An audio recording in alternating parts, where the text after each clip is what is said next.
ভারতের জলবায়ুর উপরে কি ধরনের প্রভাব এই আরাবল্লী পর্বত ফেলতে পারে, সেই বিষয়টা নিয়ে আজকে আমরা একটু দেখব।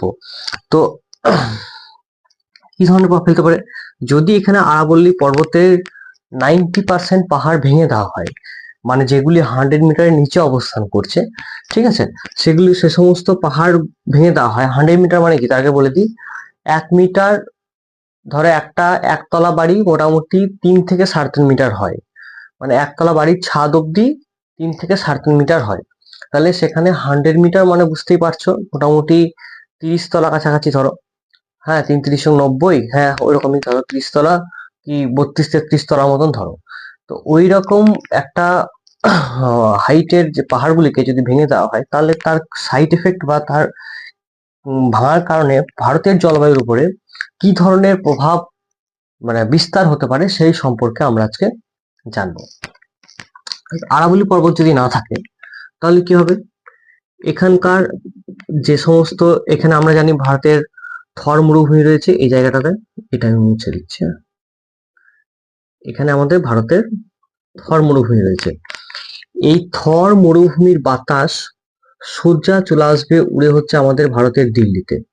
দিল্লি এই সাইড গুলোতে পুরো কিন্তু এই বাতাসটা এখানকার বালির সঙ্গে, এই যে আমরা যখন ওয়ার্ল্ডে দেখেছি যে আমাদের সাহারা মরুভূমির যে রয়েছে, এই সাহারা মরুভূমির ওপর দিয়ে যে বাতাসটা প্রবাহিত হয়, সেই বাতাসটা কিন্তু যখন সাহারা মরুভূমির ওপর দিয়ে প্রবাহিত হয় তখন শুষ্ক থাকে এবং বাতাসের সঙ্গে বায়ুকণাও কিন্তু জড়িয়ে যায়, যার কারণে সেই বাতাসটা যখন ভূমধ্যসাগর পার করে যখন ইতালি এই সাইডগুলো, যখন ইতালি ফ্রান্স এই সাইডগুলো যখন পৌঁছায়, তখন সেখানে বৃষ্টিপাত, ভূমধ্যসাগর যখন জলবায়ুটা ক্যাপচার করে নেয় ও, তখন কি হয় সেখানে ব্লাড রেন হয়, অর্থাৎ রক্ত বৃষ্টিপাত হয়।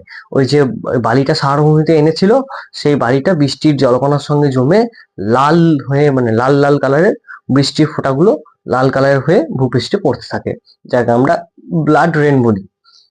এখন এইখানের যে বাতাসটা সে কি করবে, এই দিল্লির আবহাওয়াকে অ্যাটাক করবে, গোটা দিল্লি কিন্তু বালিতে পরিণত হয়ে যাবে।